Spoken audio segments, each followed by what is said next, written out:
Democracia é a forma de governo em que a sociedade tem canais eficientes para defender seus interesses.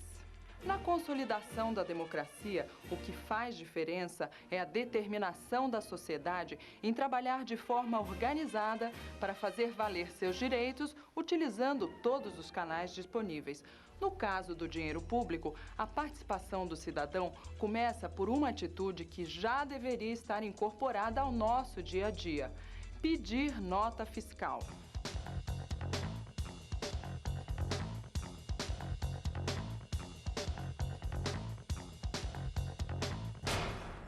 Você exige nota fiscal quando faz alguma compra? Eu exijo. Normalmente não. Não, nunca exigi. Às vezes não, né? Exijo, nem sempre. Depende do estabelecimento. Por quê? Quando é um mercadinho assim comum, não costumo pedir não. Não é falta de costume. Eu esqueço, sabe? O balconista não dá também, né? Eu não vejo muita necessidade. Nunca me preocupei em exigir. Aquele papelzinho lá que você vai fazer com ele. Tá, a senhora sabia que o dinheiro arrecadado quando o comerciante emite a nota fiscal traz os benefícios que a gente tanto cobra do governo? Olha, a gente nem sempre vê esses benefícios, né? Porque a gente tem essa desconfiança de saber para onde é que vai o dinheiro arrecadado. Que esse dinheiro que ele usa seria para estar ajudando os mais necessitados, né? Mas a gente não tem assim aquele benefício que a gente gostaria de ter. Mas se a gente não fizer a nossa parte e exigir, não vai melhorar nunca, né? Não tem condições. Pedir a nota ou cupom fiscal é uma forma importante de contribuir com a arrecadação do dinheiro público. Outra forma de participar da gestão do dinheiro público é influenciando na decisão de como o governo vai gastar o dinheiro que arrecada. O princípio não é diferente do orçamento doméstico: equilíbrio entre o quanto se recebe e o quanto se gasta. A cada ano, a lei orçamentária anual proposta pelo Executivo e aprovada pelo Legislativo discrimina as receitas e despesas para o ano seguinte. E nesse ponto surge uma importante questão: dinheiro público, de onde vem? A resposta parece óbvia e é: o dinheiro público vem do meu, do seu, do nosso bolso. Mas como? De que maneira engenhosa isso acontece? Vamos imaginar uma árvore. O primeiro grande galho é o do patrimônio. Dele se ramificam a propriedade e a renda. O segundo grande galho é o do consumo. Os seus ramos principais são a produção e a circulação.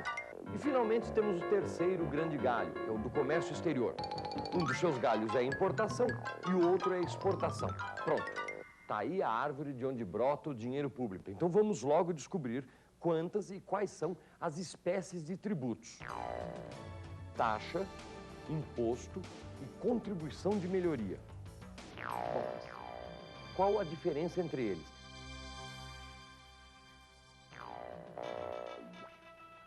Quando você solicita a um órgão público um serviço, como a emissão de uma certidão, você paga uma taxa. Por exemplo, a Secretaria da Fazenda cobra uma taxa para fornecer certidão negativa de tributo. Se você precisa de um alvará ou de uma licença da Prefeitura, você também vai pagar uma taxa. Veja que terreno abandonado. Que bela praça daria para fazer aí, hein? Crianças brincando, pessoal praticando esporte. Mas para transformar aquele lixão num lugar aprazível como esse, isso tudo tem um custo. E a Prefeitura pode pedir uma contribuição sua. É a contribuição de melhoria. A contribuição de melhoria também pode ser cobrada quando a Prefeitura, o Estado ou a União abre uma estrada, por exemplo. Bom, então até agora a gente viu taxas, contribuições de melhoria, ficaram faltando os impostos. Mas afinal, o que é um imposto? Imposto é o tributo que eu, você, todos nós somos obrigados a pagar ao poder público sem que esse nos preste qualquer serviço diretamente relacionado a esse pagamento. O imposto é a principal fonte de renda dos governos, dos três: do federal, do estadual e do municipal.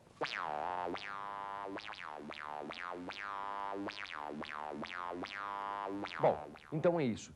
Existem três espécies de tributos: taxa, contribuição de melhoria e imposto. Por exemplo, na esfera federal, o IR é nosso velho e conhecido imposto de renda.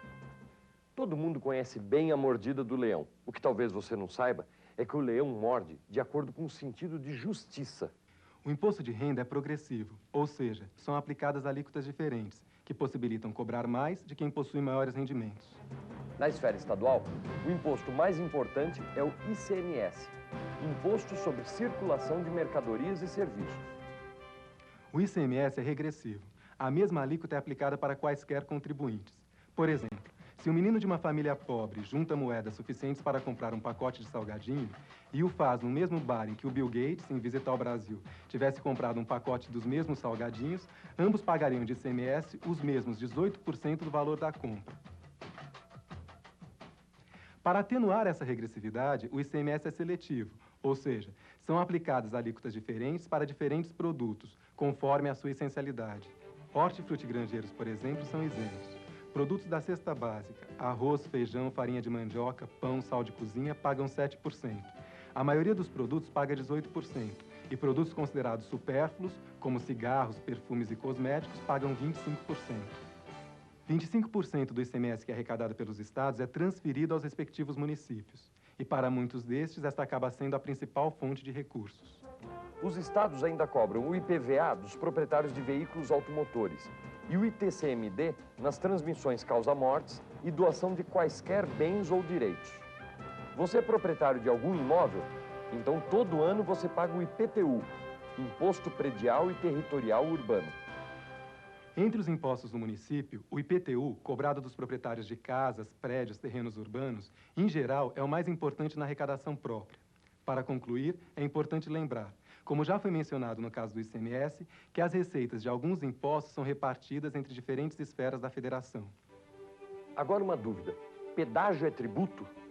Não, pedágio não é tributo, é uma tarifa pública. E as tarifas públicas, ou preços públicos, não são cobradas diretamente pelo Estado, embora sejam controladas por ele. Como as tarifas de pedágio, existem, por exemplo, as tarifas postais e os preços de passagem de ônibus urbano. No processo de elaboração do orçamento, além da previsão das receitas, o Executivo tem que discriminar todas as despesas para o ano seguinte. E essa é outra questão muito importante. Dinheiro público. Como se gasta? Toda obra pública, para ser realizada, precisa estar prevista em orçamento, no orçamento público. O orçamento público é proposto pelo Poder Executivo e tem que ser aprovado pelo Poder Legislativo. O orçamento público estima as receitas e autoriza as despesas de todos os órgãos públicos para o período de um ano. Do ponto de vista político, o orçamento corresponde ao contrato celebrado anualmente entre governo e sociedade sobre as ações a serem implementadas pelo poder público. A Constituição Federal de 1988 estabeleceu a hierarquia dos instrumentos de planejamento e de orçamento de médio e longo prazo. Veja quais são. Plano plurianual.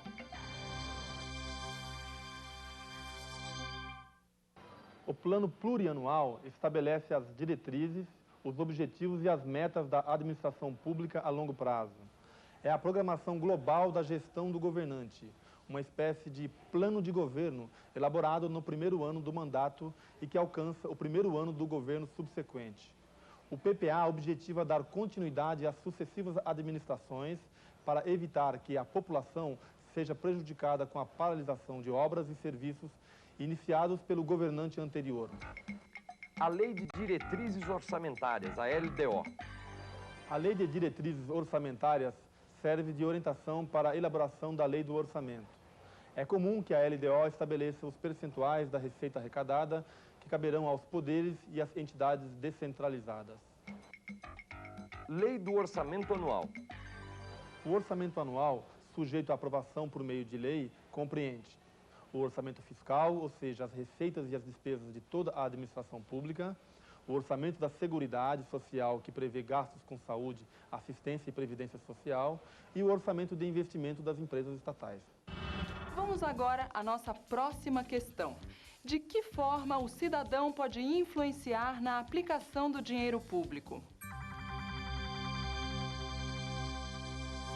Cada vez mais a sociedade civil participa da elaboração e execução do orçamento público, onde são definidas as políticas de gastos. Qual que é a importância da sociedade civil participar deste processo? Acho que o bom paralelo é a gente pensar na casa da gente. As pessoas cuidam dos seus próprios orçamentos domésticos quanto é que entra de salário, quanto é que sai de despesa, e se não cuidarem, não vai bem. Da mesma maneira, a sociedade tem que cuidar daquilo que é dela. A sociedade contribui para que o governo tenha recursos e esses recursos vão para o orçamento e devem ser gastos adequadamente. Adequadamente significa gastos para bem da população. Educação, saúde, assistência social, renda mínima para aqueles que estão excluídos da renda geral, da economia.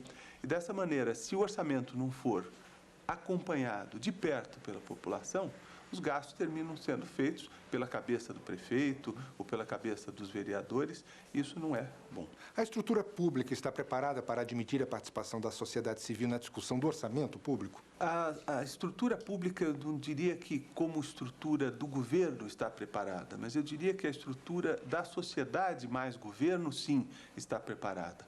Um exemplo é o exemplo da criança e adolescente. A criança e adolescente tem uma área que é o Conselho Municipal dos Direitos da Criança e Adolescente, que lida exatamente com as políticas que dizem respeito a esse tema da criança e adolescente. E esse conselho tem que definir as políticas para que o governo leve adiante e acompanhar para que essas políticas efetivamente sejam implementadas, inclusive ao nível do orçamento, inclusive ao nível dos gastos que o governo faz. É uma forma de governo e sociedade estarem juntos acompanhando aquilo que interessa para a sociedade. Do lado da sociedade existem vários projetos. A Fundação Abric, por exemplo, tem o projeto Prefeito Criança. Como que está esse projeto? O Prefeito Criança hoje conta com 1.350 prefeitos no Brasil inteiro, cobrindo aproximadamente 50% da população brasileira.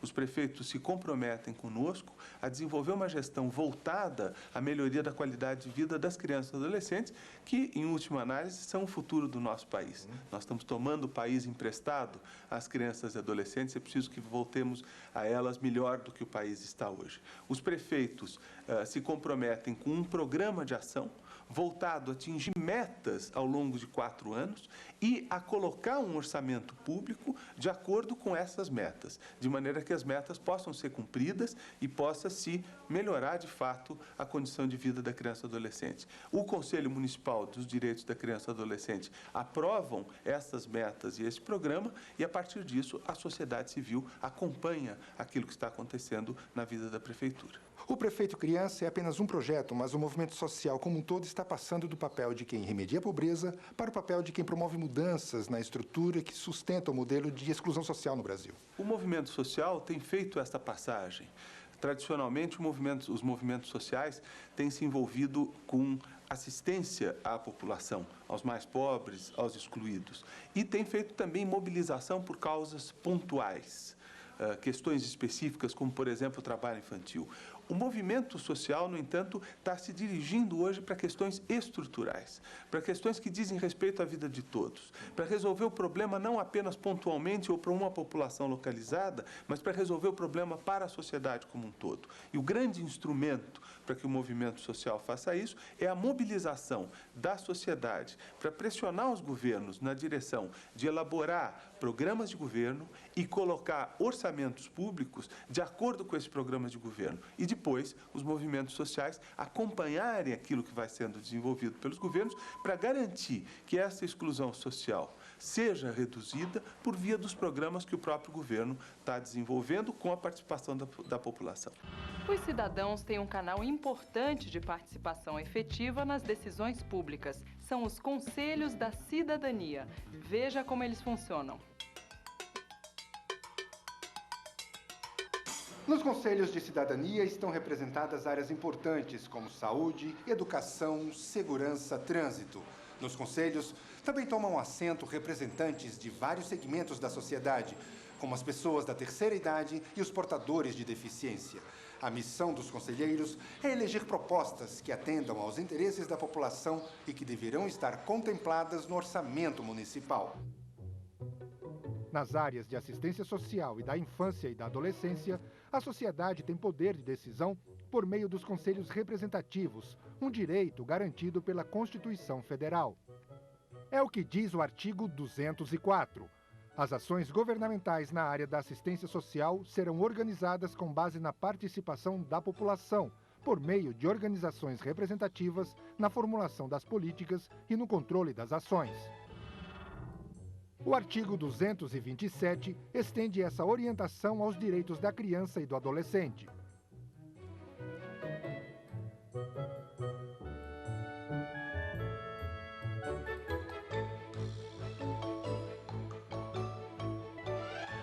Consequência prática da lei. Todo município tem que ter, obrigatoriamente, 2 conselhos. O Conselho Municipal de Assistência Social e o Conselho Municipal dos Direitos da Criança e do Adolescente. O Conselho Municipal de Assistência Social garante que a assistência seja prestada a quem necessitar, independentemente de contribuição. Já o Conselho Municipal dos Direitos da Criança e do Adolescente estabelece políticas participativas de forma que a prioridade absoluta aos direitos da infância esteja garantida. Em cada município, o Conselho de Direitos, o CMDCA, deve deliberar as políticas públicas em relação à infância.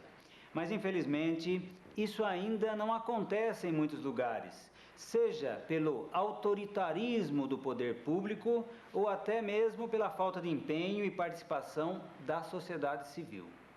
Um instrumento muito importante para o Conselho de Direitos utilizar e poder realmente participar, inclusive no orçamento público, é a Lei de Incentivo Fiscal do Imposto de Renda, pela qual a empresa de lucro real pode destinar 1% do seu imposto de renda devido para programas relacionados à criança e adolescente, por meio do Fundo Municipal.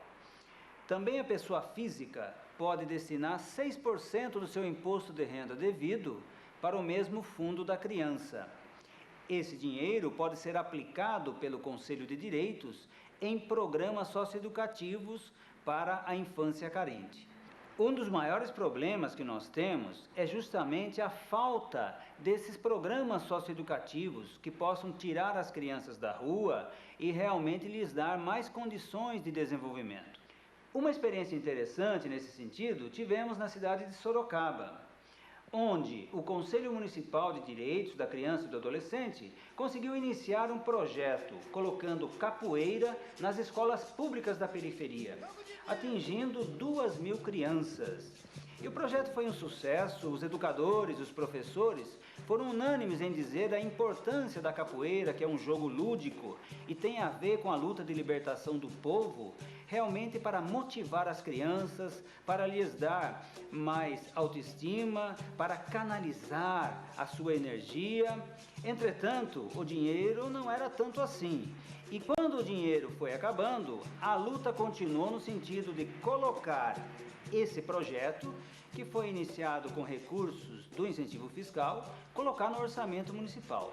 Depois de muita tentativa de convencimento, articulação, negociação com o Legislativo e Executivo Municipal, se conseguiu incluir no orçamento municipal, ainda de forma insuficiente com algumas escolas. Mas a luta continua para que realmente possamos ampliar o projeto. Assim como em todo município, deverá existir esse esforço para que haja cada vez mais projetos, políticas públicas, tirando o jovem ou adolescente, a criança das ruas e lhe dando condições de desenvolvimento para ter um futuro de cidadão de direitos, como a lei garante. O outro órgão criado pelo Estatuto da Criança e do Adolescente e que também deve existir em todo o município brasileiro é o Conselho Tutelar. No seu município, por exemplo, as crianças e adolescentes estudam, brincam, enfim, têm seus direitos assegurados? Ou para a maior parte delas, a vida é matéria para manchetes de jornal? Sempre que os direitos de uma criança ou adolescente deixam de ser respeitados, o Conselho Tutelar deve ser acionado por qualquer cidadão que tenha conhecimento do fato. Sua atuação é sempre no sentido de retirar a criança ou adolescente da situação de risco e aplicar medidas de proteção. Os membros do Conselho Tutelar são escolhidos por de 3 anos. Para fazer valer o direito das crianças e dos adolescentes, os conselheiros têm autoridade para requisitar serviços públicos em áreas como saúde, educação e assistência social. Em caso de inexistência ou oferta insuficiente desses serviços, os conselheiros deverão representar ao Ministério Público.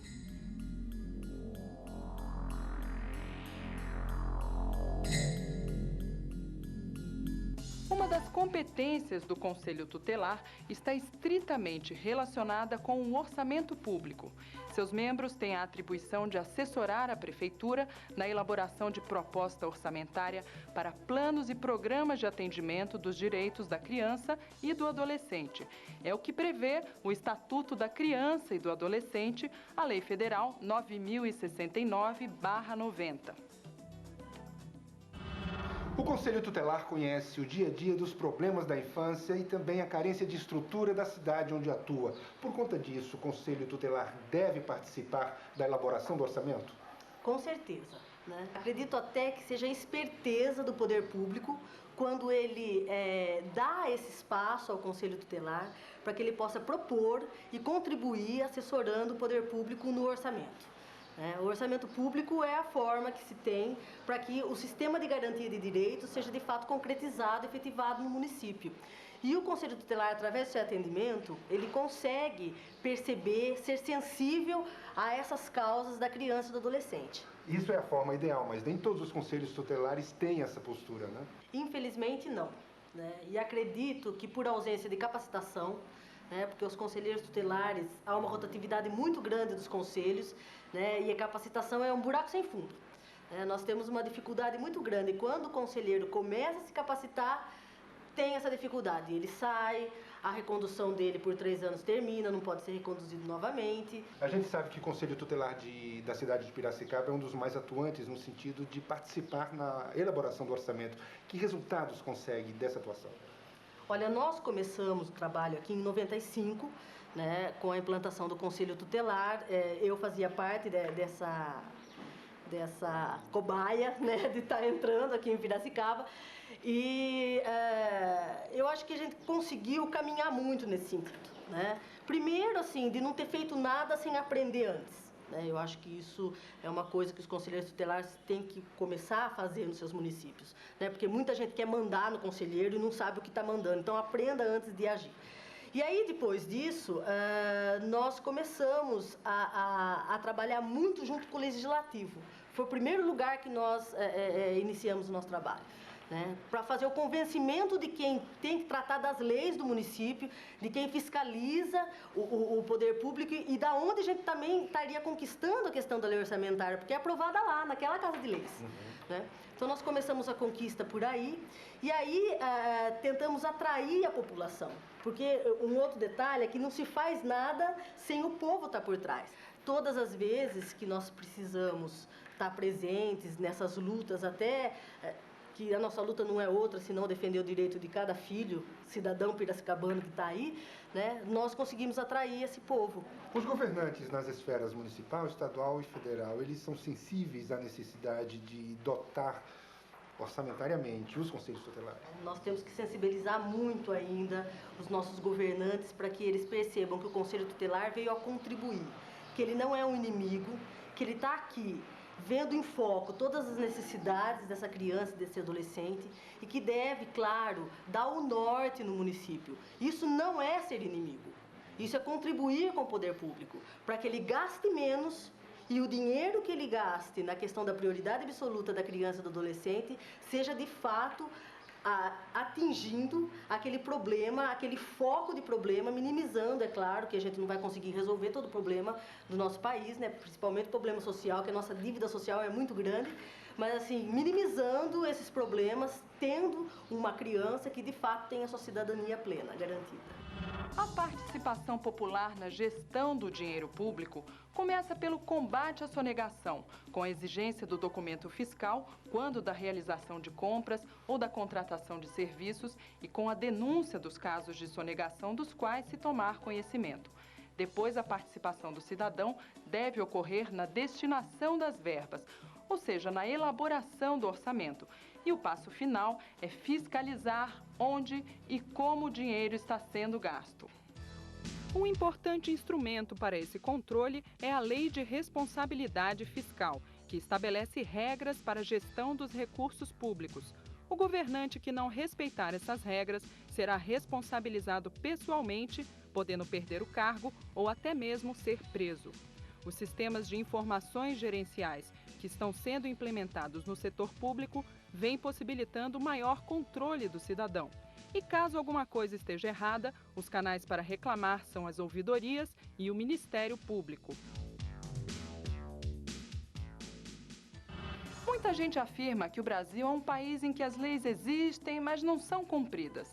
Cabe à sociedade como um todo e a cada um de nós, cidadãos, a tarefa de nos mobilizarmos para que as leis sejam cumpridas e a cidadania prevaleça. Esse é o melhor caminho para construir uma sociedade mais justa, que respeita e pratica os princípios da cidadania. Ouviram do Ipiranga as margens plácidas